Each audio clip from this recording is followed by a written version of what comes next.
KCN में आपका स्वागत है। मैं किंग हमीद। अपने हौसले के दम पर हम अपना हुनर दिखा देंगे। दुश्मन चाहे कितना भी ताकतवर हो, वक्त लगेगा, लेकिन हम उसे भी नीचे गिरा देंगे। यमन के हुती उसे समुंदर में अपने हाथों से खींच कर लाए अमेरिका का बेहद ही खतरनाक वाटर व्हीकल। अमेरिकन नेवी बुरी तरह से परेशान। अमेरिका ने अपने अंडर वाटर व्हीकल हुतियों पर हमला करने के लिए उन पर नजर रखने के लिए समुंदर में छोड़ रखे थे, लेकिन हुतियों ने इन्हें भी पकड़ना शुरू कर दिया है, उन पर भी कब्जा कर रहे हैं। भले ही यमन के हुती विद्रोहियों के पास कोई सबमरीन नहीं है, समुंदर के अंदर तक जाने का कोई सिस्टम नहीं है, लेकिन उनकी हिम्मत की दात देनी पड़ेगी, क्योंकि हुती समुंदर की गहराइयों में तैरकर गोता लगाकर अमेरिका के उस अंडर वाटर व्हीकल को पकड़ लाए और वो भी अपने हाथों से खींचकर उसी समुंदर के किनारे तक ले आए। ये बहुत ही खास तरह का अमेरिकी ऑटोनॉमस अंडर वाटर व्हीकल था, जिसका नाम रिमस 600 है। ये एक AUV व्हीकल है, यानी कि ऑटोनॉमस अनमैन व्हीकल, जिसे कोई भी इंसान नहीं चलाता, बल्कि ये खुद अपना रास्ता ढूंढता है।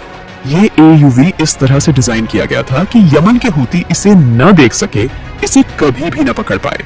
लेकिन यमन के हुतियों के हत्थे ये फिर भी चढ़ ही गया। जो अमेरिका का रिमस 600 AUV था, इसे मल्टीपल लॉन्च और रिकवरी ऑप्शन के लिए बनाया गया था। इसमें वाईफाई से लेकर ऐसे ऐसे सेंसर लगे हुए थे जो समुंदर की हलचल को भांपकर खतरे को डिटेक्ट कर लेते थे और सीधा अमेरिकन नेवी तक सिग्नल पहुंचाते थे कि सावधान हो जाइए, जिसके बाद अमेरिकन नेवी अपने मिशन चेंज करती और रिमस 600 के भेजे गए सिग्नल के मुताबिक नया प्लान बनाती।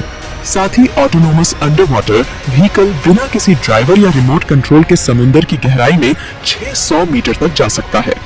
दुश्मन के इलाकों को, उनके ड्रोन को, उनकी बोट को डिटेक्ट कर सकता है। आप जानकर हैरान हो जाएंगे कि इस एक छोटे से रिमस 600 को बनाने में $1 मिलियन यानी 8 करोड़ 30 लाख रुपए खर्च होते हैं, और इसे अब यमन के हुतियों ने अपने हाथों से पकड़ लिया है। इतना ही नहीं, ये AUV vehicle marine biology, physical oceanography, environmental monitoring तक कर सकता है। यमन के हुती जब भी कोई नई मशीन या इस तरह की टेक्नोलॉजी को पकड़ते हैं तो वो उस पर रिसर्च करते हैं, उसके वर्किंग सिस्टम को अच्छी तरह से समझते हैं और ठीक उसी तरह की एक मशीन तैयार कर लेते हैं।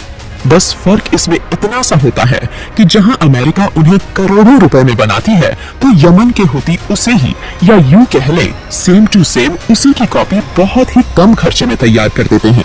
जो ये रिमस 600 AUV अनमैन्ड व्हीकल है जो अमेरिका का है, इसकी तलाश ईरान कई महीनों से कर रहा था। ईरान के एक्सपर्ट अपनी निगरानी इस पर बनाए हुए थे, इस पर नजर रख रहे थे, इसे पकड़ने के लिए सर्च ऑपरेशन तक कंडक्ट कर रहे थे, फिर भी ईरान इसे नहीं पकड़ पाया था। लेकिन यमन के हुती विद्रोहियों ने उस अमेरिका रिमस 600 को समुंदर की गहराइयों से ढूंढ निकाला और खींचकर समुंदर के तट पर ले आए। पिछले वीडियो में हमने आपको बताया था कि यमन की हुतियों ने अमेरिका के हवाई ड्रोन को भी मार गिराया था, और अब समंदर में भी अमेरिका का खास AUV पकड़ लिया है। आसमान से लेकर समुंदर तक यमन के हुती अमेरिका को बार बार चुनौती दे रहे हैं। उनके एक से बढ़कर एक हथियार, टेक्नोलॉजी, मशीन, व्हीकल, ड्रोन सबको धाराशाही कर रहे हैं। अभी कुछ दिन पहले ही अमेरिका के MQ-9 रिपल नाम के एक ड्रोन को भी हुतियों ने नीचे गिरा दिया था। उसका मलबा तक ढूंढने से नहीं मिल रहा था। अमेरिका की सबसे बड़ी ताकत ही उसके मॉडर्न और एडवांस सिस्टम से लैस हथियार हैं, जिनके दम पर अमेरिका दुनिया में चाहे जो भी करता है और अपने इन्हीं हाईटेक अनमैन्ड व्हीकल को वो सबसे शानदार बताकर दुनिया के कई देशों को बेचता है कि देखो, हमने ऐसा ड्रोन बनाया है जो हमले कर सकता है, रियल टाइम इमेज खींच सकता है, आंधी, तूफान, बारिश का पता लगा सकता है, जो दुनिया में किसी के पास नहीं है, जो बिना इंसान के समुंदर में चलती है, जो दुश्मन के इलाकों को, उनके जहाज को डिटेक्ट कर सकती है, समंदर की ओशनोग्राफी को पढ़ सकती है, जिसे पकड़ पाना नामुमकिन है, जिसे देख पाना बहुत ही मुश्किल है। और ये सब सुनकर दूसरे देश मिलियंस ऑफ डॉलर्स की डील अमेरिका के साथ तय कर लेते थे कि हमें भी इस तरह की एडवांस सिस्टम चाहिए। वो देश अपने टैक्स पेयर के पैसों को अमेरिका के हथियारों पर भरोसा करके खरीद लेते थे, लेकिन अब ऐसा नहीं होने वाला। यमन के हुती विद्रोहियों ने अमेरिका की साख, उसके हथियारों की ताकत का सच पूरी दुनिया के सामने ला दिया है। हुतियों ने पिछले 4 महीनों में उनके इन्हीं हथियारों को, इन्हीं टेक्नोलॉजी को बुरी तरह से धाराशाही किया है, जिससे आने वाले वक्त में बाकी के देशों का अमेरिका की वेपन इंडस्ट्री से भरोसा उठने ही वाला है।